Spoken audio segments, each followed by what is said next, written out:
Welcome to Luca is a Billionaire, where the only thing I invest in is your answers. You start by gathering parts and making the first measurements.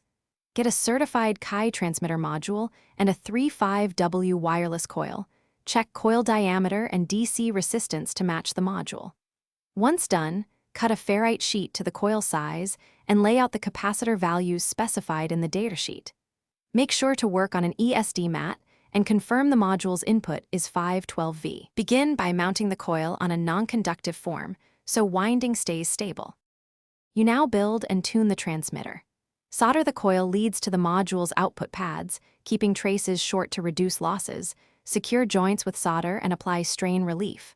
Place the ferrite sheet directly beneath the coil and mount the matching capacitor in parallel. Use an LCR meter or oscilloscope to measure resonant frequency. If it's high, increase capacitance. If low, reduce it.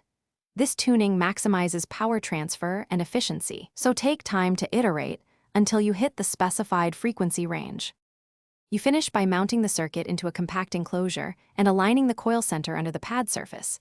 Make sure the coil faces upward with the ferrite beneath. Power the module with a stable 512V supply, then test with a phone. Watch the charging indicator and feel for abnormal heat.